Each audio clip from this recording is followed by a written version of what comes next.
पुञ्ज स्फुरदमलसिंहासनवरे स्थितं सर्वादेशं नखकिरणविद्योतितसभं शीतच्छत्रं पार्श्व स्फुरदबलसज्जामरयुगं भृशं धन्यो लब्ध्वा नयनपथि नारायणमहं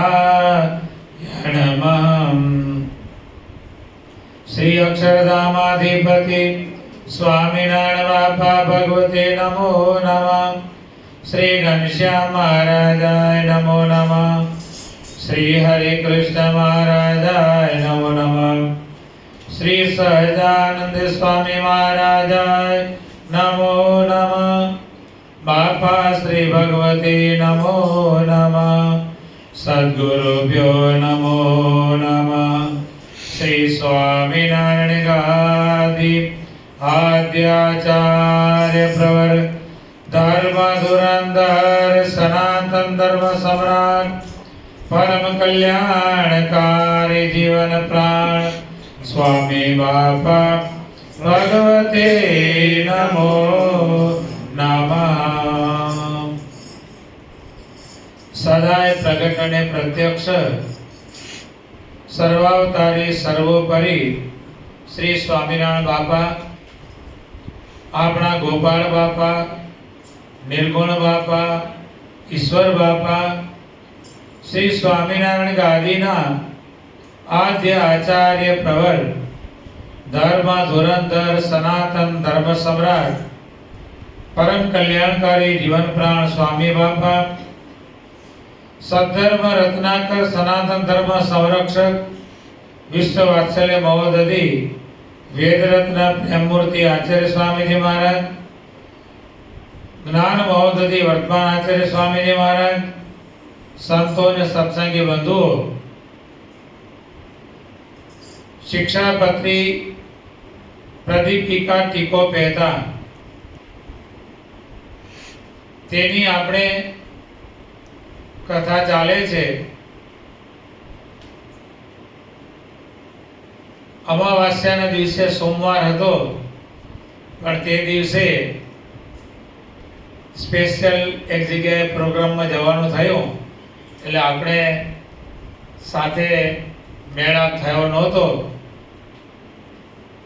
કેટલા શ્લોક આપણે પહોંચ્યા છીએ, કોને યાદ છે બોલો? કેટલા શ્લોક સુધી આપણે આ કથા થઈ? 13, 14, 15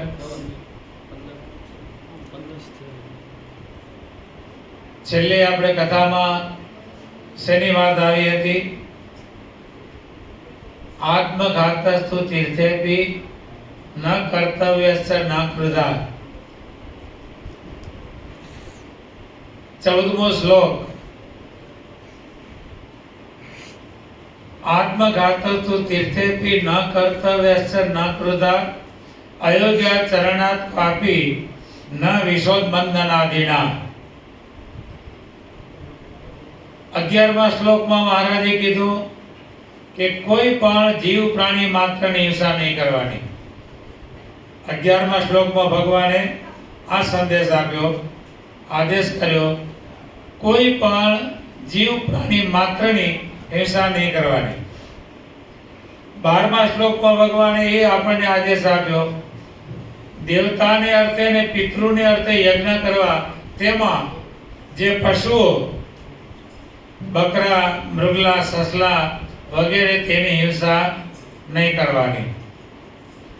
ત્યારબાદ 13મા શ્લોકમાં મહારાજે આદેશ આપ્યો, સ્ત્રી, ધન અને રાજ્ય તેને માટે કોઈ મનુષ્યની હિંસા નહીં કરવાની। પહેલી, કોઈ પણ જીવ પ્રાણી માત્રની હિંસા નહીં કરવાની। બીજામાં આવા મોટા પશુઓની હિંસા નહીં કરવાની। ત્રીજામાં કોઈ મનુષ્યની હિંસા નહીં કરવાની। સ્ત્રી, ધન અને રાજ્ય જે આખી દુનિયામાં એ ચાલે છે।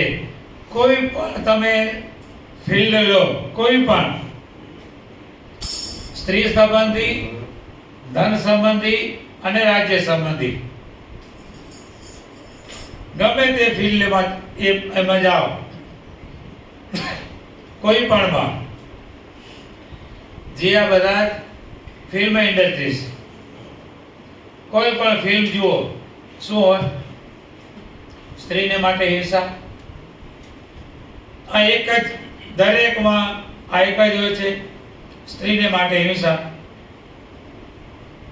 એટલે ભગવાને ત્રીજો આદેશ એ આપ્યો, સ્ત્રી, ધન અને રાજ્યના માટે કોઈ પણ મનુષ્યની હિંસા કરવી નહીં.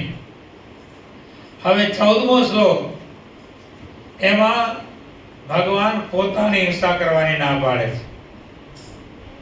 અત્યાર સુધી ભગવાને બીજાની હિંસાની ના પાડી. 14મા શ્લોકમાં પોતાની હિંસા,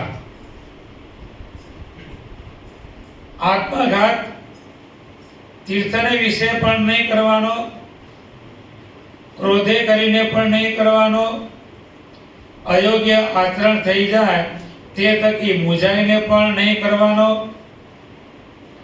ઝેર ખાઈને, ગળે ટૂંપો ખાઈને, કૂવામાં પડીને, પર્વત ઉપરથી પડીને ઇત્યાદિ કોઈ રીતે આત્મઘાત કરવો નહીં.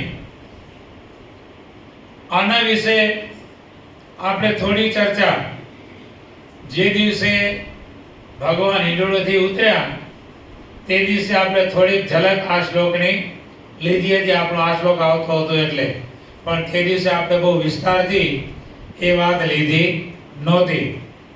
આજે આપણે વિસ્તારથી એ વાત સમજવાનો પ્રયત્ન કરીએ. સ્વામિનારાયણ ભગવાન કહે છે કે હિંસા બે પ્રકારની છે, પારકાની હિંસા અને પોતાની હિંસા.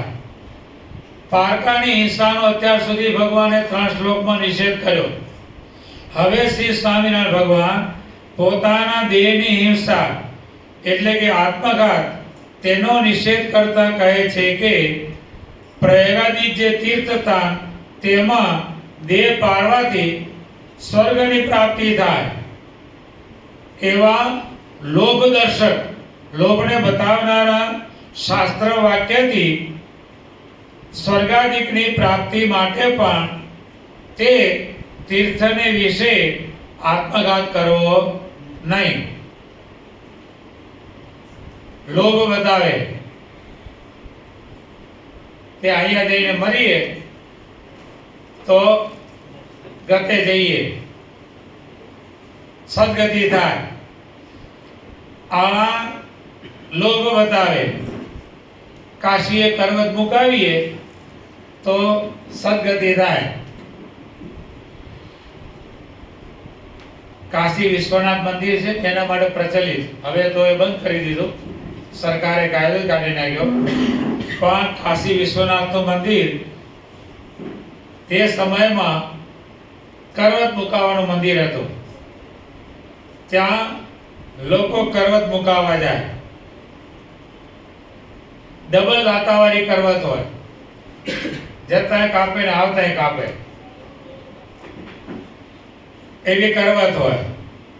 અને મનુષ્યો એક કરવત મુકાવા જાય એટલે ત્યાંના પૂજારીઓ પૂછે, ભાઈ આવતા જન્મમાં તમારે શું થવું છે? સ્વામી બાપા રમુજી દર્શન આપતા એક મોચી કાશીએ કરવત મુકાવા ગયો. પછી પેલા પૂછ્યું, ભાઈ આવતા જન્મમાં શું થવું છે?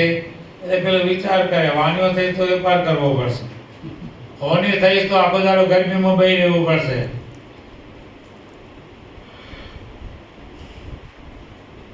પટેલ થઈશ તો ખેતી કરવી પડશે, તડકામાં હળ આપવું પડશે. બધો વિચાર કર્યો. ઉતાર થઈશ તો આખું દાડો કરવું પડશે, રંધો ચલાવવો પડશે. બધો વિચાર કરીને છેવટે કહે છે કે મેલ કરવત મોચેડાના મોચી રાખે. પછી ઓલો કરવત લઈને બે જણા હામામાં બેઠા હોય અને અહીંથી વેરે કરવતથી માથું વેરવા માંડે. હવે જ્યાં માથું વેરાય એટલે પૂરું થઈ જાય. આવી રીતે કરવત મુકાવે. એટલે અહીંયા મહારાજ કહે છે આમ તીર્થને વિશે પણ આવી રીતે આત્મઘાત કરવો નહીં. કારણ કે સર્વત એવાત્મનમ ગોપયેત, સર્વ પ્રકારે દેહનું રક્ષણ કરવું એમ વેદમાં વિધાન કરેલું છે. વેદ કહે છે દરેક પ્રકારે આપણે આપણા દેહનું રક્ષણ કરવાનું. શરીર માધ્યમ ખલુ ધર્મ સાધનમ. બાપા શ્રી એમની વાતોમાં કહે છે કે રેલે બેસીને ભગવાનનો સમાગમ કરવા જવું એના કરતા પગે ચાલીને જવું તે ઉત્તમ છે. બરોબર. પછી આગળ બાપા શ્રી આગળ બીજી લીટી લખી કે ન ચલાય તેણે રેલે બેસીને પણ સમાગમ કરવો, ગાડીમાં ન બેસવું એવો નિયમ રાખવો નહીં. પછી અમારા સંતને માટે બાપાએ કીધું કે જ્યાં જન્મભૂમિ હોય ત્યાં સમાગમ કરવા ન જવાય. તેમાં પણ બાપા શ્રી કીધું કે ભલે પોતાની જન્મભૂમિ હોય પણ જો સમાગમનું સુખ મળતું હોય તો જન્મભૂમિમાં જઈને પણ સમાગમ કરવો. એટલે એવું કષ્ટ દેને આપવાની જરૂર નથી. આપણા સ્વામિનારાયણ ભગવાને બધું જે નિયમો ઘડ્યા છે ને, આપણા સંપ્રદાયમાં ભગવાને જે નિયમની બાંધણી બાંધી છે એ કોઈને પણ કઠણ પડે એવી નથી અને કોઈને છૂટા પણ મૂક્યા નથી. બાંધણીમાં કોઈને છૂટા પણ મૂક્યા નથી અને કોઈને કઠણ પડે એવું પણ ભગવાને વિધાન આપ્યું નથી. દરેકને સારી રીતે વ્યવસ્થિત નિયમનું પાલન થાય અને દેહનું પણ સાથે રક્ષણ થાય એવી રીતે ભગવાને નિયમની બાંધણી બાંધી છે. સ્વર્ગની ઈચ્છા વાળાએ પણ અપૂર્ણ આયુષ્યથી મરવું નહીં. જન્મ અને મરણ કોના હાથમાં છે ભાઈ? ભગવાનના હાથમાં છે. હવે ભગવાનનો કાયદો આપણા હાથમાં લેવા અને જે ભગવાનનો કાયદો પોતાના હાથમાં લે છે બે બાજુ જન્મવામાં કે મૃત્યુમાં ભગવાને જે ટાઈમ આપ્યો હોય બાળકના જન્મનો અને પેલા વહેલો જન્મ કરાવી નાખે સિઝેરી કરીને તો બાળકો કેવા ભાગે માય કાગલા પાછા એની પેટીમાં રાખવો પડે. પણ ભગવાનના નિયમ પ્રમાણે 9 મહિના પૂરેપૂરા થાય અને ભગવાનના નિયમ પ્રમાણે નોર્મલ ડિલિવરી થાય તો બે રીતે ફાયદો. બાળક તંદુરસ્ત અને તરત જ માતાના સ્થાનમાં દૂધ. જે આ સિઝેરિયન કરીને જે બાળક લે છે તમે જુઓ માતાના સ્થાનમાં દૂધ નહીં આવે. કારણ ભગવાનના કાયદાથી વિરુદ્ધ થઈ ગયું. એટલે જેવો બાળકનો જન્મ કરાવે નાગે પેટીમાં અને ચૂપી ચડાવવાની એ બાળકમાં શું હોય? પહેલા જે આ બધા વડીલો બધા જન્મ પામ્યા, કોઈ હોસ્પિટલમાં જન્મ્યા ભાઈ, બધા ક્યાં જન્મે? ઘરે. ઘરે જન્મે. ઘરે જન્મે અને એમાં પણ 1 મહિના સુધી જન્મદાતા માતાને પથારીમાંથી ઊભા નહીં થવાનું. આ કાયદા હતા બધા આપણા ઋષિ મુનિઓના ઘડેલા કાયદા છે. યાજ્ઞવલ્ક્ય સ્મૃતિ વાંચો. ભગવાને યાજ્ઞવલ્ક્ય સ્મૃતિને પ્રમાણ કરી છે બહુ વિસ્તારથી. એમાં ધર્મોની બધી છણાવટ એમાં બહુ જ કરેલી છે. 1 મહિના સુધી જન્મદાતા માતાને પથારીમાંથી ઊભા થવાનું નહીં. બાળકની જવાબદારી જે જન્મ કરાવનાર દાયણ જે આપતી હોય એની બાળકની જવાબદારી હોય 1 મહિના સુધી. અને એ 1 મહિના સુધી બાળકને એ સાચવે. રોજે રોજ બાળકનું ઘડતર કરે. તમે જો તે સમયના બધા જે ઘરે જન્મેલા હોય ને બધા ઘાટવાળા હશે. હા, તમે જોજો એક્સપિરિયન્સ કરજો. બધાનો ઘાટ વ્યવસ્થિત હોય. અને અત્યારે હોસ્પિટલમાં જન્મ કરાવે નર્સને શું પડ્યું હોય બાળકને જેમ હોય તેમ મૂકી દે એટલે કોઈ અહીંથી દબાયેલું હોય ને, કોઈ અહીંથી દબાયેલું હોય ને, કોઈ અહીંથી દબાયેલું હોય, માથા હરખા ના હોય, ઘાટ હરખો ના હોય. પહેલા ઘાટ બધા હરખા થવાનું કારણ શું કે એ દાયરનો 1 મહિના સુધી દાયરની જવાબદારી રોજે રોજ એ માથું બાળકનું ઘડે.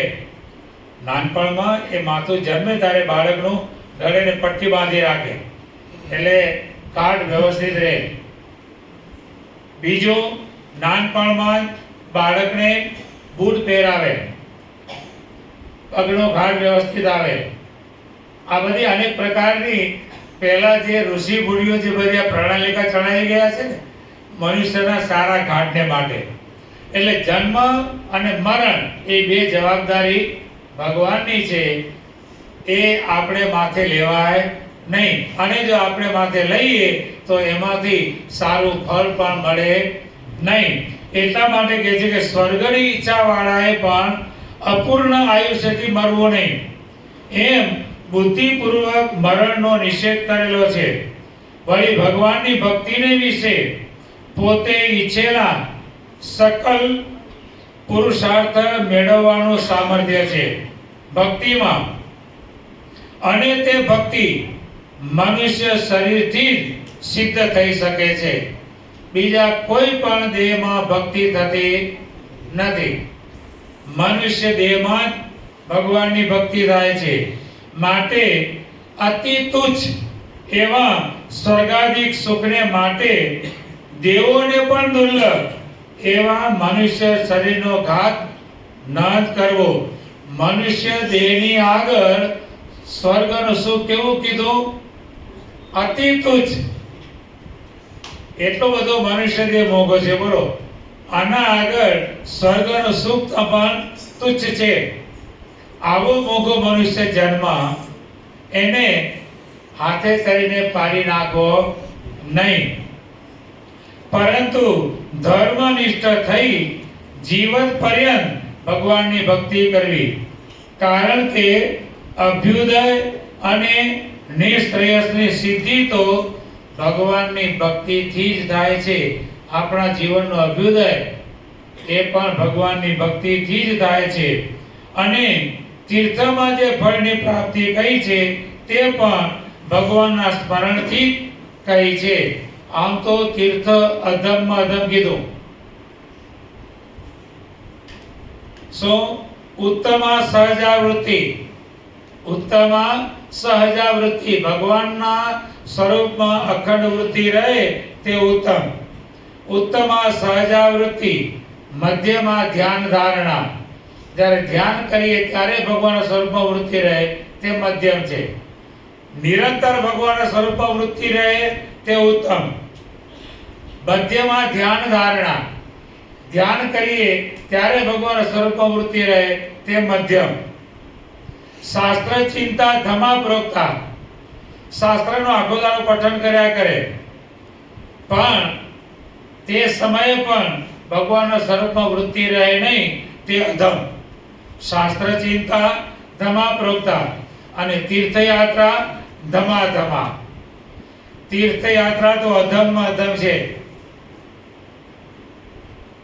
અત્યારના સમય પ્રમાણે ઘણા બધા યાત્રાઓ કાઢતા હોય ભાઈ. અત્યારના સમય પ્રમાણે ઘણા બધા યાત્રાઓ કાઢતા હોય. શું કરે યાત્રામાં જઈને? બોલો. એ યાત્રામાં જઈને શું કરે છે? યાત્રા કરે છે કે નાત્રા કરે છે? નાત્રા જ કરતા હોય, કોઈ યાત્રો કરતો નથી. શું કરે? નાત્રું કરે. ક્યાંક ને ક્યાંક છેડા અડાડી આવે અને પોતાની અપકીર્તિ કરીને આવે. એટલે તીર્થયાત્રા અધમમાં અધમ. તીર્થમાં શા માટે જવાનું? ભગવાન અને ભગવાનના સત્પુરુષની પ્રાપ્તિને માટે, ખોળવાને માટે. અને જો એ અહીંયા બેઠા બેઠા મળી જાય તો પછી તીર્થમાં રખડવાની શું જરૂર છે?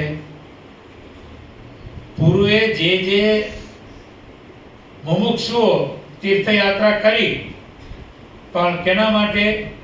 ભગવાનને મેળવવાને માટે. નીલકંઠ વર્ણની વનમાં વિચરતા વિચરતા પેલી જયરામની ઝૂંપડીએ પધાર્યા અને એને સૂતો મૂકીને ચાલી નીકળ્યા. પછી એ જેરામ એની માતાએ એને કીધું કે જા ભગવાનને શોધી લાવ, જ્યાં સુધી ભગવાન ન મળે ત્યાં સુધી મને મોઢું બતાવતો નહીં. આવી માતાઓ સારી. મોકલી દીધો ભગવાનને શોધવાને માટે. અને એ જેરામ સ્વામિનારાયણ ભગવાનને શોધતા શોધતા શોધતા શોધતા 12 વર્ષે ભુજમાં એ ભગવાનને મળ્યા. 12 વર્ષ સુધી ભગવાનને શોધવાનો પ્રયત્ન કર્યો. આપણે બધા બેઠા છીએ, કેટલા વર્ષ શોધ્યા ભગવાનને? ભાઈ શોધવા પડ્યા છે. સામેથી એ આપણને શોધતા શોધતા આવ્યા. ભગવાન પોતે આપણને શોધતા શોધતા આવ્યા. આપણે એને શોધવા નથી જવા પડ્યા. હવે જ્યારે ભગવાન પોતે શોધતા શોધતા આપણી પાસે આવ્યા અને આપણને મળી ગયા, તો પછી તીર્થયાત્રા ધમાધમા. તો બધી જાત્યા તીર્થોમાં રખડવાની શું જરૂર? હા, તીર્થ કરવા જાઓ. હમણાં સોની સાહેબ જઈ આવ્યા, એવી રીતે જાઓ તીર્થ કરવા. પૈસા જ વાપરવા છે ને તમારે. શું કરવાનું? 12 મહિને ભાઈ આટલું નીકળે છે, જરાક કચરો બેડ બંડો એ જરાક વાપરી નાખીએ તો પતી જાય. સંભાળવું માટે તો વાપરવો તો વાપરી આવો. લંડન જી આવો, અમેરિકા જી આવો, ત્યાં મંદિરોમાં દર્શન કરી આવો, ઓસ્ટ્રેલિયા જી આવો, મંદિરનો સમયામાં દર્શન કરી આવો. કેમ ટ્રસ્ટી સાહેબ ફરી આવો, 2 ટ્રસ્ટીઓ ફરી આવ્યા, સમયો કરી આવ્યા અને વાપરી આવ્યા. વાપરવું જ છે ને, ભગવાનને માટે વપરાડો. એટલે અહીંયા કીધું કે આવો પોતાના દેહને કષ્ટ આપવું નહીં, ભગવાનનું સ્મરણ કર્યા કરવું. બ્રહ્મ પુરાણમાં કહ્યું છે કે ભગવાનના સ્વરૂપમાં ચિત્ત રાખી ભગવાનનું સ્મરણ કરતા કરતા આયુષ્ય પૂર્ણ કરી જે દેહ ત્યાગ કરે છે તે મનવાંછિત ઈચ્છેલા ફળને પામે છે. ભગવાનનું સ્મરણ કરતા કરતા દેહ પડે એના જેવું બીજું મોટું ભાગ્ય કયું? અને આપણને તો સાંઈ બાપાએ એ રસ્તે ચલાવ્યા છે. કોઈ પણ આપણો સગા સંબંધી છેલ્લી અવસ્થામાં હોય તો એની પાસે જઈને એમ નહીં કહેવાનું કે તમારો ભત્રીજો આવ્યો ને તમારો ભાણિયો આવ્યો ને. એ બધું આગી જિંદગી કીધેલું છે. હવે છેલ્લી વખતે ગયા છીએ તો એમની પાસે ભગવાનના ગુણગાન ગાઓ, નામ સ્મરણ કરો, ગાદીગતનું વાંચન કરો, બા પાસેની વાતોનું વાંચન કરો. કુટુંબના જેટલા સભ્યો હોય વારાફરતી એમની પાસે બેસો. ઘરડા દાદાને એના દીકરાએ જન્મ દિવસે રાડો ઘડિયાળ સારામાં સારી ભેટ આપી. રેલવેના પાટામાં મૂકે તો કાંઈ થાય નહીં એવી રાડો ઘડિયાળ ભેટ આપી દાદાને. એટલે દાદાએ એટલું જ કીધું કે બેટા ઘડિયાળ તો બહુ સારી આપી છે, પણ ભેગો ભેગો થોડો ટાઈમ પણ મારી પાસે આપતો રહેજે. ખાલી ઘડિયાળ આપતો નહીં, મારી પાસે 15-20 મિનિટ બેસીને ભગવાનનું ભજન કરતો રહેજે, સમય આપતો રહેજે. એમ ભગવાનનું સ્મરણ છે ને એ જ સર્વશ્રેષ્ઠ છે. ભાગવતમાં સુખદેવજી પણ કહે છે હરિ સ્મૃતિ સર્વ વિપદ વિમોક્ષણમ. ભગવાનનું જે સ્મરણ છે તે સર્વે વિપત્તિમાંથી મોક્ષ કરનારું કહ્યું છે. ગમે તેવું દુઃખ આવે, બાપાશ્રીની વાતોમાં પરમાનંદ સ્વામીની વાત આવે છે. પરમાનંદ સ્વામીને ગરમીનો મંદવાડ હતો. સંતો ચંદન ઘસીને શરીરે ચોપડવા આવ્યા. પરમાનંદ સ્વામી કે આ દેહને રાખીને શું કરવો છે? ભગવાનને સંભાળો. અને બાપા કે ભગવાનને સંભાળીને એવા પરમાનંદ સ્વામી ઊંડા ઉતરી જાય કે દેહનું કઈ દુઃખ જણાય જ નહીં. આપણા વર્તમાન સ્વામીજી મહારાજ કહે છે ને, ઊંઘ ના આવે તો કઈ કરવાનું નહીં, સાંઈ બાપાના કીર્તનો ગાવાના, હાથમાં માળા લઈ સ્વામિનારાયણ બાપા, સ્વામી બાપા, સ્વામિનારાયણ બાપા, સ્વામી બાપા, અથવા તો સાંઈ બાપાના અંગો અંગના વર્ણનના કીર્તનો, ભગવાનનું અંગ તીરકતા જવાનું, કીર્તન બોલતા જવાનું. એક કીર્તન પૂરું નહીં થાય. અખતરો કરજો. આ હરિનામની આવૃત્તિ કર્યું ને ભાઈ, ઘણી વખત એમ થાય કે રાત્રે આવૃત્તિ કરીએ પણ કોઈ દાડો આવૃત્તિ થતી જ નથી, બહુ તકલીફ પડે, બહુ ખટકો રાખીએ કે આવૃત્તિ કરવી છે, માંડ 2 કીર્તન બોલાય. સવારે જાગીએ ત્યારે પૂછીએ, વિચાર કરીએ કેટલા કીર્તન બોલાણા, તો 2 જ કીર્તન બોલાણા હોય, ક્યારે ઊંઘ આવી ગઈ ખબર પડે નહીં.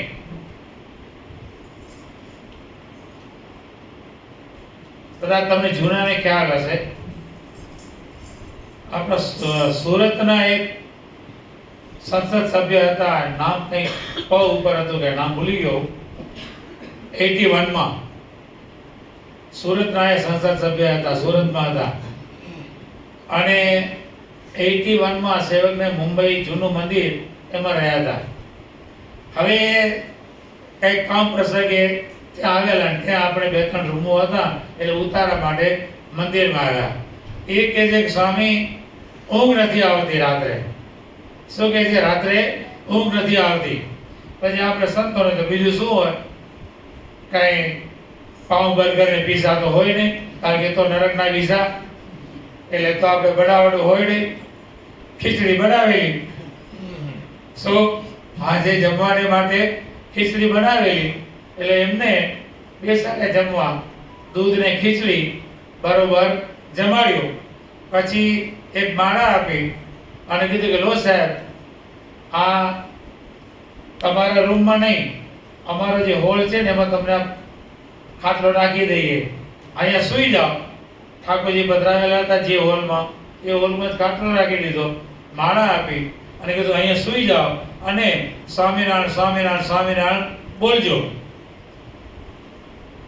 9 વાગ્યાનો સમય, ભગવાનને બોલાડ્યા અને ભાઈને પણ સુવડાવ્યા અને હાથમાં માળા આપી કે બીજું કાંઈ ન કરતા, સ્વામિનારાયણ સ્વામિનારાયણ સ્વામિનારાયણ જોશથી ઊંચેથી બોલજો, ભલે અમને કાંઈ ડિસ્ટર્બ થશે નહીં, તમે આ પ્રમાણે બોલો.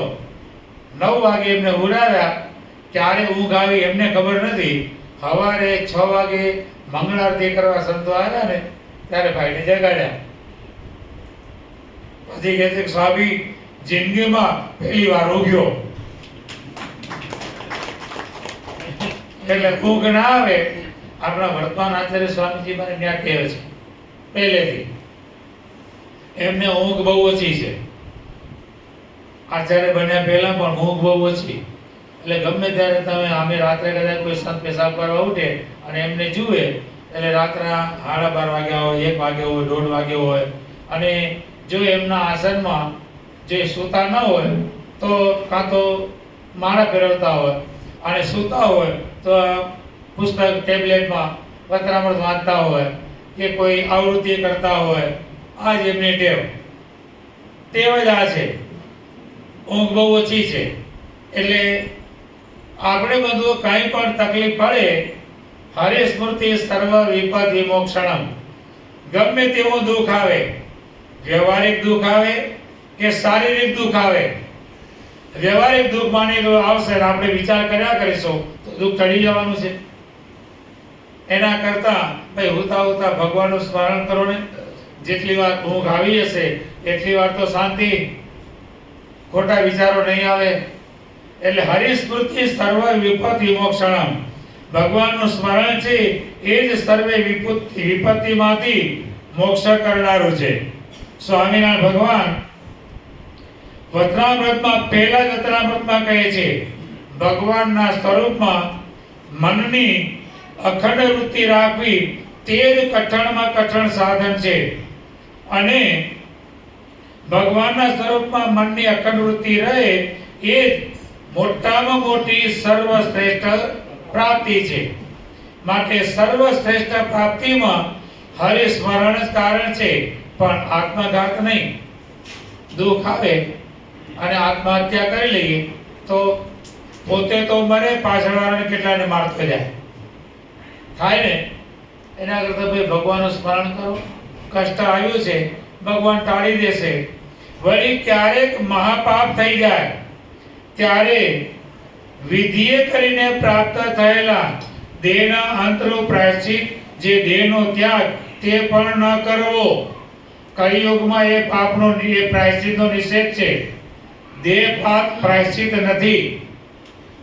વિધિએ કરીને કદાચ કોઈ બ્રાહ્મણ મળી ગયો કે આવું પાપ થઈ ગયું છે તો હવે એનો આ પ્રાયશ્ચિત છે એમ કરીને વિધિ કરાવે ને પછી દેહ પડાવે, તો એવો પણ પ્રાયશ્ચિત કરવો નહીં. કળિયુગમાં એ પ્રાયશ્ચિતનો નિષેધ છે અને એટલા માટે ભગવાને શિક્ષાપત્રીમાં જ આગળ કીધું છે, દેહની શક્તિ અનુસારે અને ધનની શક્તિ અનુસારે પ્રાયશ્ચિત કરવું. હવે શારીરિક શક્તિ ન હોય, શારીરિક શક્તિ ન હોય અને એને કઈ ભાઈ ચાંદ્રાય કરજે થાય મુર્ગો મુર્ગ મરી જાય, ચાંદ્રાય કરવું કઈ જેમ તેમ છે ભાઈ. આમ સૂરજ ચંદ્ર ઉગે ત્યારથી શરૂ થાય ત્યાં ત્યાં સુધી આખા મહિનાનું ચાંદ્રાયણ વ્રત આવે. ચાંદ્રાયણ વ્રત એટલે શું? ચંદ્ર ઉગે પહેલો એકમના દિવસે અમાસ પૂરી થાય, પછી એકમના ચંદ્ર ઉગે એટલે લીંબુ જેવડો, પછી આવડો મોટો નહીં, લીંબુ જેટલો એક કોળિયો ખાવાનો, લીંબુ જેટલો એક કોળિયો ખાવાનો એકમના દિવસે. બીજના 2, ત્રીજના 3, ચોથના 4, પાંચમના 5, લીંબુ જેટલા જ કોળિયા રોજ એક એક વધારતા જવાનો અને પૂર્ણિમા આવે એટલે કેટલા હતા? 15 કોળિયા. પછી પાછી એકમ આવે ને એટલે એક એક ઘટાડતા જવાનો, એક એક ઓછા કરતા જવાનો, 14, 13, 12, 11 એક એક ઓછા કરતા જવાનો. અમાસ આવે એટલે નકોડો કરવાનો, ત્યારે ચાંદ્રાયણ વ્રત પૂરું થાય. આ એક ચાંદ્રાયણ વ્રત કહેવાય. હવે તમને કરાવીએ, કરો. એકાદશી ઉપવાસ નથી થતો એ ચાંદ્રાયણ ક્યાં કરવો? એટલે ભગવાને કીધું કે આવો કળિયુગમાં દેહપાતનું જે પ્રાયશ્ચિત છે ને તેનો નિષેધ છે. કારણ કે કળિયુગમાં તેવા પ્રાયશ્ચિતનો નિષેધ છે અને તેવા પુરુષે તો તે પાપમાંથી મુક્તિ મેળવવા ધર્મશાસ્ત્રમાં કહેલા હરિસ્મરણ વગેરે જે બીજા પ્રાયશ્ચિત તે કરીને શુદ્ધ થવું, પણ આત્મઘાત તો ન જ કરવો.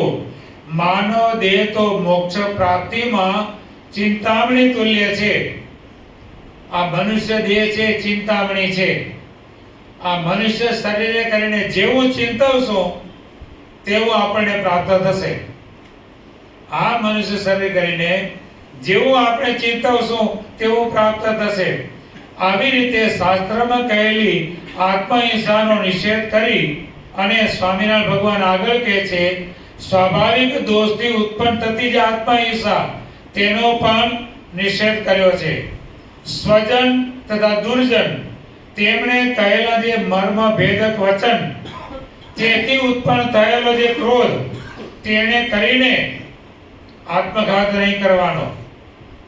એવા મેણા મારે.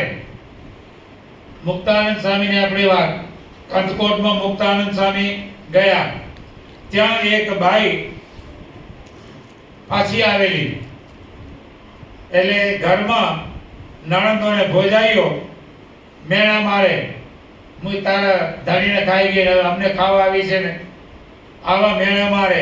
એટલે પેલી કંટાળી ગઈ, અફીણ ઘોળી અને પીને મરવાનું નક્કી કર્યું, તૈયાર કર્યો કટોરો, અફીણ ઘોળીને બરોબર તૈયાર કર્યો અને બરોબર તૈયાર કર્યો ત્યાં કોઈ એની બેનપણી આવી એના ઘરે. એને ખબર પડી કે આને મરવાનો આદર કર્યો છે, હવે એને ના પાડીશ તો માનશે નહીં. એટલે બેનપણીએ શું કીધું કે એક કામ કરીએ, ગામમાં સ્વામિનારાયણના સંત આવ્યા છે, સ્વામિનારાયણના સંતો આવ્યા છે ગામમાં અને ત્યાં સત્સંગ છે, આપણે સત્સંગમાં જઈ આવીએ.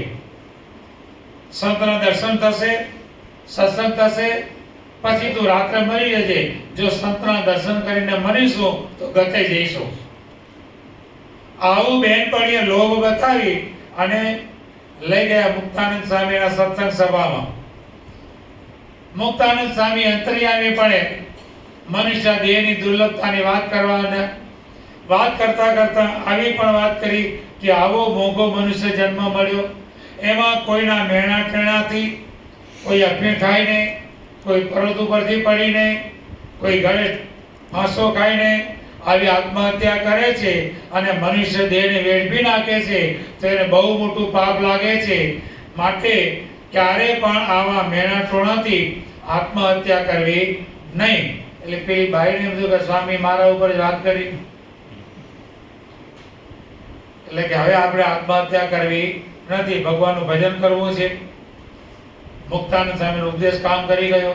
ઘરે આવીને કટોરો તૈયાર કર્યો હતો, ગટરમાં નાખી દીધો અને ભગવાનના ભજનમાં લાગી ગઈ.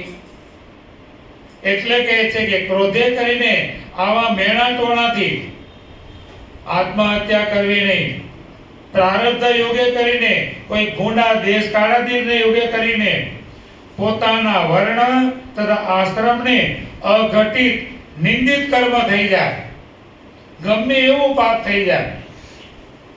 દબાણો કહેવાનો હાર્દ એ છે, ગમે એવું પાપ થઈ જાય. એટલે એથી આગળ ગુરુ સ્ત્રીનો સંગ થઈ જાય ત્યાં સુધીનું કીધું છે. પંચ મહાપાપમાં બાળ હત્યા, ગૌ હત્યા, બ્રહ્મ હત્યા, સ્ત્રી હત્યા અને ગુરુ સ્ત્રીનો સંગ, આ પંચ મહાપાપ છે જેનો શાસ્ત્રોમાં ઉગરવાનો કોઈ ઉપાય નથી. એનું પ્રાયશ્ચિત શાસ્ત્રોમાં કીધેલું નથી. જેનું પ્રાયશ્ચિત કોઈ શાસ્ત્રમાં નથી કીધેલું એવું કદાચ પાપ થઈ જાય તો પણ ભગવાન કે આત્મહત્યા તો કરવી જ નહીં. જેનું પ્રાયશ્ચિત નથી એવું પાપ, પણ એવા પાપનું પણ પ્રાયશ્ચિત થાય. ક્યારે થાય? આ દેહમાં હોઈએ તો. ભગવાન અને ભગવાનના સત્પુરુષો વિચરતા હોય, એમની આગળ નિષ્કપટ ભાવે દિલ ખોલીને નિવેદન કરી દો. અત્યારના સમય પ્રમાણે કહીએ તો હળહળ કળિયુગ છે. હળહળ કળિયુગ છે. અફેર ચાલતું હોય, ફેરા વિનાનું અફેર, અને એ અફેરમાં કંઈક થઈ ગયું, એ અફેરમાં કંઈક થઈ ગયું, દુનિયાને મોઢું બતાવવા જેવું ન રહે તો પણ આત્મહત્યા નહીં કરવાની. તમારા વડીલો આગળ નિખાલસપણે નિવેદન કરો, રસ્તો વડીલો કાઢશે. રસ્તો વડીલો કાઢશે. કોઈ એવી કુંવારી કન્યા હોય અને આવું અફેરમાં થઈ ગયું, થાય. મનુષ્ય માત્ર ભૂલને પાત્ર, ન ભૂલે ભગવાન. ન ભૂલે ભગવાન. મનુષ્ય માત્ર ભૂલને પાત્ર. ક્યારે કઈ પ્રકારનો મગજમાં વિચાર આવી જાય, ઘણો તમે સંયમ રાખતા હો, ઘણો તમારે સંયમ રાખવો હોય, પણ રજોગુણ, તમોગુણ, સત્વગુણ ઘડિયાળના કાંટાની પેટે ફરિયાદ કરતા હોય અને બરોબર રજોગુણના ભાવ આવી જાય અને એવા સમયે અયોગ્ય કાર્ય થઈ ગયું તો આત્મહત્યા નહીં કરવાની. ઘરની અંદર તમારા વડીલોને નિખાલસપણે પ્રેમથી વાત કરો કે માં, દાદા, બાપુજી, ભૂલ થઈ ગઈ. ભૂલ થઈ ગઈ. નિખાલસપણે વૈદ, વકીલ અને ભગવાન ત્રણ પાસે ક્યારે કપટ નહીં રાખવાનું. જેવું હોય એવું કહી દેવાનું. વૈદ, વકીલ અને ભગવાન, તેની પાસે કોઈ પણ પ્રકારનો કપટ નહીં રાખવાનો. ખુલ્લા દિલથી. વૈદ પાસે કપટ રખાય, ડોક્ટર પાસે કપટ રખાય તો તમારી દવા કઈ રીતે કરે? જેવું હોય એવું કહી દેવું પડે ને. અને વકીલ પાસે જેટલા તમે વકીલને રમાડો એટલા વકીલ તમને રમાડે. અને જો તમે વકીલને ચોખ્ખું કહી દો કે હું ખૂની છું, આ એની સાબિતી છે અને એમાંથી તમારે મને નિર્દોષ છોડાવવાનો છે, બીના આ પ્રમાણે બની છે, મેં ખૂન કર્યું છે અને એની સાબિતી પણ આ છે, બધું જ પકડાયેલું છે અને છતાં પણ તમારે મને છોડાવવાનો છે, તો જુઓ વકીલ છોડાવી દેશે. પણ તમે જેટલી રમત રમશો એટલા વધારે રમત રમશે. અને એવી જ રીતે ભગવાન અને ભગવાનના સત્પુરુષો પાસે કોઈ કપટ નહીં રાખવાનું. જે હોય એવું ચોખ્ખું દિલ ખોલી અને કહી દેવાનું, તો એનો રસ્તો ભગવાન અને ભગવાનના સત્પુરુષો કાઢે, વડીલો કાઢે. ભગવાને તો ગર્ભપાત કરવાની પણ ના પાડી છે. ગર્ભ નિરોધક દવા અત્યારે ઘણી બધી નીકળી છે ભાઈ, ન ખવાય. ઘણા બધા અત્યારે દુનિયામાં અનેક પ્રકારની આ બધી આત્મહત્યાના જ પ્રયાસો છે. જે આ બધું ચાલે છે દુનિયામાં કળિયુગમાં, એ બધા શું છે? આત્મહત્યાના પ્રયાસો છે. રજસ્વલાપણું ટાળવા માટે ગોળીઓ ખાધા કરે, તો એ પણ એક આત્મહત્યાનો પ્રયાસ છે. કારણ કે ભગવાનની કરામત છે. હવે એને તમે જેટલું રોકો એટલું તમારું શરીરમાં નુકસાન છે. મહિનામાં એક વખત શરીરનો કચરો નીકળવો જ જોઈએ. એ શરીરનો કચરો નીકળે છે અને ભગવાન તરફથી એ દેન છે, એ ભગવાનની સૃષ્ટિ છે. અને એને તમે રોકવાના માટે ગોળીઓ ખાઓ એટલે શરીરમાં નુકસાન કરે. અને પછી લગ્ન કર્યા પછી 15 વર્ષ વહી ગયા, 20 વર્ષ વહી ગયા, પાડો નથી બધાતું. ક્યાંથી બધા? ગોળીઓ ખાઈ ખાઈને બધું બગાડી નાખ્યું. ના કરાય. આ બધું જ ભગવાનની આજ્ઞાથી વિરુદ્ધ. અને આ જે કંઈ આ પ્રક્રિયા ચાલે છે ને અત્યારે સમાજમાં, એ બધી આત્મહત્યાના પ્રયાસો છે. આ બધી જ પ્રક્રિયાઓ આત્મહત્યાની પ્રક્રિયાઓ છે. જે ભગવાનની સૃષ્ટિમાંનું ભગવાનનું ચલણ છે ને એ પ્રમાણે ચાલો, અને બાકી સંયમિત જીવન જીવો. ઇન્દ્રિયો પર કાબુ મેળવો, સંયમ રાખો. અને એમ કરતા કદાચ કળિયુગના પ્રભાવમાં આવી જઈએ અને કંઈક અયોગ્ય કાર્ય થઈ ગયું તો આપણા વડીલોને પ્રેમથી નિવેદન કરો. કોને ખબર કઈ કન્યાની કુખે ભગવાન કોને જન્મ કરાવે? ભાઈ આપણને ખબર છે. ભલે કુંવાર, કુંતાજી કુંવારા હતા તો કર્ણ દાનેશ્વરનો જન્મ થઈ ગયો. હવે કોને ખબર કે એવા કોઈ દાનેશ્વરનો જન્મ થાય? મત્સ્યગંધા કુંવારી હતી પણ વ્યાસ ભગવાનનો જન્મ થઈ ગયો ને. એ તો કુંવારી હતી. મત્સ્યગંધા જ્યારે પરાશર સાથે એનો સંભોગ થયો ત્યારે મત્સ્યગંધા કુંવારી હતી.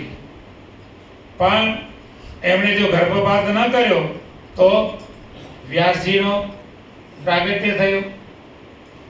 આપણા મુક્તાનંદ સ્વામી જુઓ, પેલી સાધ્વી કુએ પડવા ગઈ હતી, મરવા ગઈ હતી. એને એના સંપ્રદાયમાં સાધુ સાધ્વીનો સંભોગ થઈ ગયો, ગર્ભ રહી ગયો. અને હવે મોઢું શું બતાવવું? કુએ પડવા ગઈ. અમરેલીના મૂળદાસજીએ એને બચાવી લીધી. બે જીવને બચાવવાને માટે એ મૂળદાસજીએ પાપ પોતાને માથે ઓર્યું. જે મનુષ્યો દરરોજ એને પગે પડીને પૂજા કરીને હાર તોરા પહેરાતા હતા, એ જ મનુષ્યો જ્યારે પાપ લીધું ત્યારે કાદવ કીચડ ઢેકાણા માર્યા અને અમરેલીમાંથી કાઢી મૂક્યા. તો પણ મૂળદાસજીને એ કાદવ કીચડ એને ખરાબ ન લાગ્યો, એને આનંદ થયો. શેનો? બે જીવ ઉગારેનો આનંદ થયો.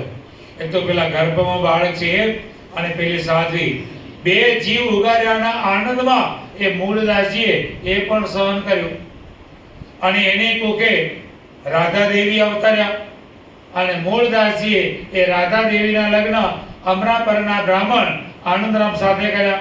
અને એમાંથી મુક્તાનંદ સ્વામી આપણને સત્સંગની મહા મળ્યા. એટલે આવી પ્રક્રિયા, ગર્ભપાતની પ્રક્રિયા કોઈ દિવસ નહીં કરવાની. કુંવારી કન્યાનો કદાચ આચરણ થઈ જાય તો પણ એના માટે બીજા અનેક પ્રકારના રસ્તાઓ નીકળે, જો આપણે વડીલોની સાથે રહી અને પ્રેમથી વાતચીત કરીએ તો. બાકી આત્મહત્યા કે ગર્ભપાત એ ભગવાનથી ક્યારે પણ કરવો નહીં. ક્રોધે કરીને પણ ક્યારે પણ આત્મહત્યા કરવી નહીં. અઘટિત નિંદિત કર્મ થઈ જાય. શું શબ્દ વાપર્યો? અઘટિત અને નિંદિત એવું કર્મ થઈ જાય, તેને કરીને આત્મહત્યા નહીં કરવાની. શરીરમાં અસાધ્ય દીર્ઘ રોગ આવે, કંટાળી જાય તો પણ કંટાળીને વિષ ભક્ષણ કરીને પણ આત્મહત્યા કરવી નહીં. ગળે ફાંસો ખાઈને, અગ્નિમાં પ્રવેશ કરીને, કૂવામાં પડીને, ભૈરવ જપ ખાઈને વગેરે કોઈ પણ પ્રકારે આત્મઘાત તો ન જ કરવો, કારણ કે એવા આત્મઘાતીને 7 જન્મ સુધી એવી ભૂંડી દશામાં મરવું પડે છે. માની લો કે આ વખતે મનુષ્ય જન્મ મળ્યો અને આત્મઘાત કર્યો તો બીજા 7 જન્મ સુધી એને આત્મઘાત જ કરવો પડે. હવે બીજા જન્મે આત્મઘાત કર્યો એટલે બીજા 7 જન્મ લાગ્યા, ત્રીજા જન્મે આત્મઘાત કર્યો બીજા 7 જન્મ લાગ્યા, તો એનો પાર ક્યારે આવે? એક આત્મઘાતના 7 જન્મ, અને 7 જન્મ સુધી આત્મઘાત જ કર્યા કરે તો 7 7 7 7 7 ચડતા જ જાય, તેનો કોઈ અંત આવે? એ જીવ મોક્ષ ક્ષેત્રમાં ક્યારે આવે? માટે કોઈ પણ પ્રકારે આત્મઘાત તો કરવો જ નહીં. અને એવા આત્મઘાતીને બ્રહ્મ પુરાણમાં તથા ધર્મશાસ્ત્રમાં નરાધમ અને મહાપાતકી તથા પતિત કહેલા છે. એ નરાધમ છે. કેવો શબ્દ વાપર્યો? આત્મઘાત કરે એના માટે શબ્દ કેવો વાપર્યો? નરાધમ છે, મહાપાપી છે અને પતિત છે. અને એવા આત્મહત્યારા છે તેઓ અંધકારથી વિતાયેલા એવા ઘોર નરકમાં પડે છે. માટે ક્યારે પણ આત્મઘાત તો ન જ કરવો. અત્યારે આપણે આટલા બધા અહીં બેઠા છીએ, આપણે લાઈટ બંધ થઈ જાય તો કેવા ભૂસાઈ ભરીએ. અત્યારે લાઈટ બંધ થઈ જાય, અંધારું થઈ જાય તો મૂંઝાઈ જાય ને. કેટલા ભૂસારો થાય, અમે બેઠા બેઠા ભૂસારો થાય. હવે આત્મઘાત કરે એને આવા અંધકાર વાળા નરકમાં નાખી દે. ગાઢ અંધકાર હોય, આવા નરકમાં નાખી દે, અને એમાં પાછા ચારે બાજુથી બધા કરડતા હોય, એવું એને દુઃખ પડે. માટે આત્મઘાત કોઈ પ્રકારે કરવો નહીં. જીવનમાં કદાચ અયોગ્ય આચરણ થઈ જાય તો ધર્મશાસ્ત્રમાં કહેલું પ્રાયશ્ચિત કરી શુદ્ધ થઈ અને ભગવાનની ભક્તિ દ્વારા પોતાનું જીવિતવ્ય પસાર કરવું, પણ આત્મઘાત તો ન જ કરવો. બાપાશ્રીની વાતોમાં આવે છે, બાપા કે અમારે મોટા માણસને આજ્ઞાભંગ થઈ ગયો વૃષપુરમાં, એને મરવાનો આદર કરેલો, એને મરવાનો આદર કરેલો, તો બાપા કે અમે એને પુરુષોત્તમ માસમાં છાનું પ્રાયશ્ચિત આપીને બચાવ્યો. અધિક મહિનામાં બાપા કે અમે એને પ્રાયશ્ચિત કરાવ્યું. અધિક મહિનો હોય એટલે બધા વ્રતો કરતા હોય, કોઈ ઉપવાસ કરતા હોય, કોઈ માળા કરતા હોય, કોઈ ધનુષ કરતા હોય, બધા જ કરતા હોય. એમાં બાપા કે અમે પહેલાને છાનું પ્રાયશ્ચિત આપી અને એને ઉગાડી લીધો. બધા કરતા તો ભગવાન એ કરે, બધા 25 માળા ફેરવતા હોય અને 50 માળા ફેરવવાનો નિયમ આપે. હવે બધા માળા કરતા હોય એટલે કે ભાઈ એ પણ માળા કરે છે, કોને ખબર પડે પ્રાયશ્ચિત કરે છે? કોઈને ખબર ન પડે. અને બાપા કે અમે આવી રીતે એને બચાવ્યો. જીવને ઉગારવાને માટે એને ફજેત નહીં કરવાનો. આ ઘણા બધા છોકરાઓ, ભણતા છોકરાઓ આત્મઘાત કરી લે છે. એમાં મોટી જવાબદારી એના મા બાપોની પણ હોય છે. બીજાના છોકરા સાથે પોતાના છોકરાને કમ્પેર કરાવતા હોય છે. આનો આમ છે તું તો આવું ભોટ રહ્યો. ના ના, ક્યારે પણ છોકરાની, તમારા સંતાનોની હંમેશા ખૂબી જોતા શીખો, ખામી જોતા શીખશો નહીં. તમારા સંતાનોની ખૂબી જુઓ અને ખૂબી જોઈને એને બહાર કાઢો, પણ તમારા છોકરાની ખામી ક્યારે પણ જોશો નહીં. સંતાનોની ખામી નહીં જોવાની. તમારા સંતાનમાં ખૂબી કઈ છે એ ખૂબી તમે જુઓ અને ખૂબીને ઉપસાવો. જુઓ તમારું સંતાન કેવું આગળ નીકળે છે. પણ આખો દાડો ખામી જોજો કરશો તો આવો છે ને, તો આવો છે ને, તો આવો છે ને, તો એ લોકો કંટાળીને શું કરશે? ઘણા બધા છોકરાઓ જે આત્મહત્યા કરે છે તો એમાં મા બાપોની પણ જવાબદારી હોય છે. એને બીજાની સાથે કમ્પેર ન કરાવો. ઓલાનો છોકરો હોશિયાર છે ને તું ભોટ છે, એવી કમ્પેર ક્યારે પણ તમારા સંતાનો સાથે ન કરો. એવી કમ્પેર કરો કે ઓલાના છોકરાઓ બોલશે તું તો કેટલો બધો હોશિયાર છે. આ કમ્પેર કરો. તમારા સંતાનોને ઉત્સાહ પ્રેરો, પણ એને ક્યારે પણ ઉતારી પાડવાના શબ્દો સંતાનો આગળ ક્યારે પણ બોલશો નહીં. અને જો ઉતારી પાડવાના શબ્દો બોલશો તો એ તમારું સંતાન કંટાળી અને આ માર્ગે જશે. જેટલું બને એટલું ભગવાનનો કહેવાનો અર્થ એ છે, કદાચ આવું કઈ થઈ જાય તો એને ગુપ્ત રાખો. ગુહ્ય વાર્તા તો કશ્યાપી પ્રકાશ્યા નૈવ કુત્રચિત. શિક્ષાપત્રીમાં મહારાજે કીધું કોઈની આવી ગુહ્ય વાર્તા ક્યારે પણ પ્રકાશિત કરવી નહીં. જેટલું બને એટલું ખાનગી, ભગવાનને મોટા એમની આગળ નિવેદન કરવાનું.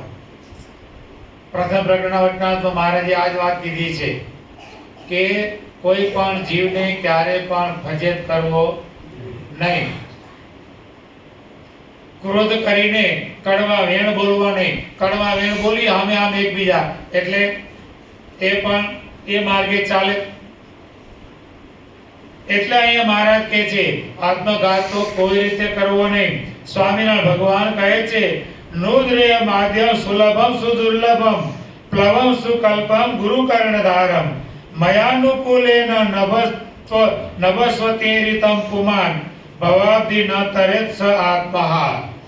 આ મનુષ્ય જન્મ કેવો મળ્યો છે કે સત્પુરુષો જેના નાવિક છે, સત્પુરુષો જેના કર્ણધાર છે, નાવિક છે.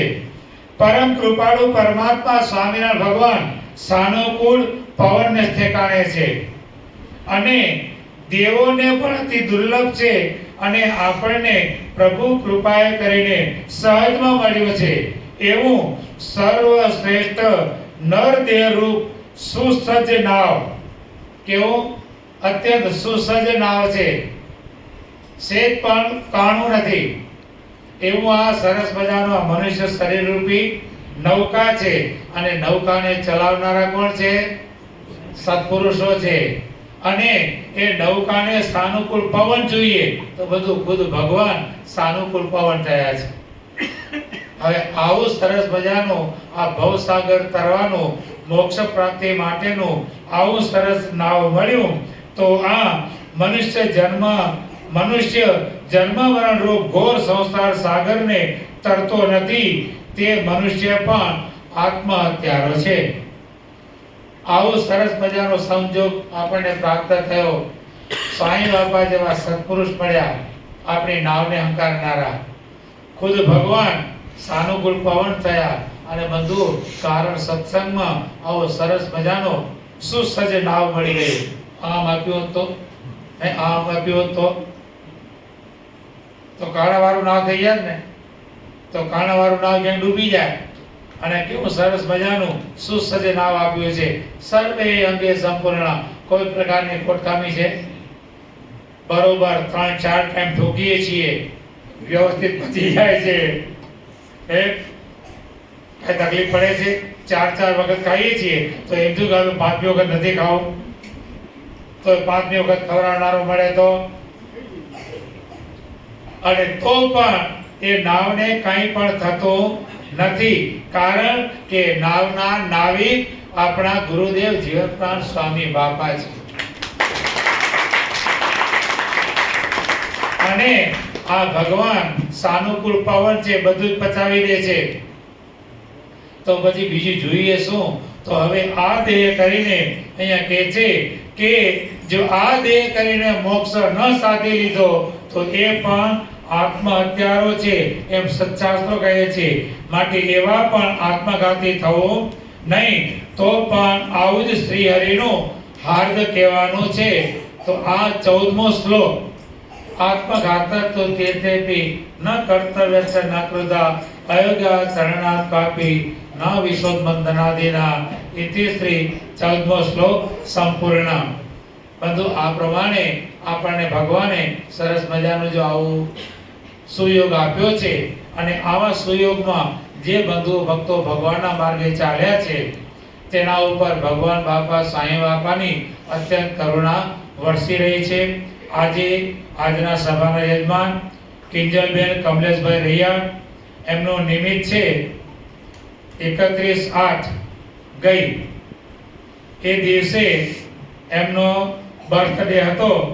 તો ભગવાન બાપા સાંઈ બાપાને એમના વતી પ્રાર્થના કરીએ કે ખૂબ ખૂબ ભગવાન પોતાની દિવ્ય શક્તિ એમનામાં પ્રેરે અને ભક્તિના માર્ગે ખૂબ ખૂબ આગળ વધાય.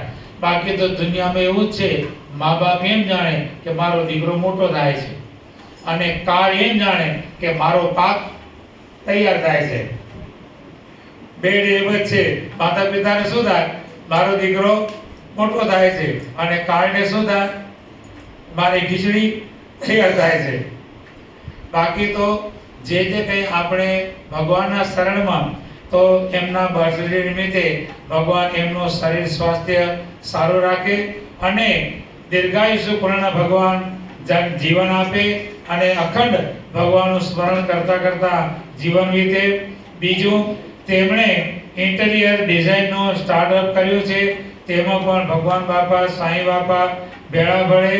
કોપર લીફ ડિઝાઇન સ્ટુડિયોમાં એ કાર્યમાં પણ ભગવાન બાપા સાંઈ બાપા ભેળા ભળે. તે માટે આજે એમણે આ સભાનું યજમાન પદ લીધું છે. તો આપણે સૌ એમના વતી પ્રાર્થના કરીએ, ભગવાન બાપા સાંઈ બાપા એમના સંકલ્પ પૂરા કરે અને આપણે સૌ પણ ભગવાન બાપા સાંઈ બાપાને પ્રાર્થના કરીએ, હે બાપા, આપ અમારા નાવિક બન્યા છો અને હે પ્રભુ, આપ અમારા સાનુકૂળ પવન બન્યા છો. તો અમારું નામ સેદે સેદે ભવસાગર પાર કરી અને આપની મૂર્તિના સુખે સુખા થઈએ એવી અમારામાં ભક્તિ પ્રેરતા રહેશો, એવી પ્રાર્થના કરી આજની સભાને આપણે વિરામ આપીશું. બોલો શ્રી અક્ષરધામના અધિપતિ સ્વામિનારાયણ બાપાની જય. ઘનશ્યામ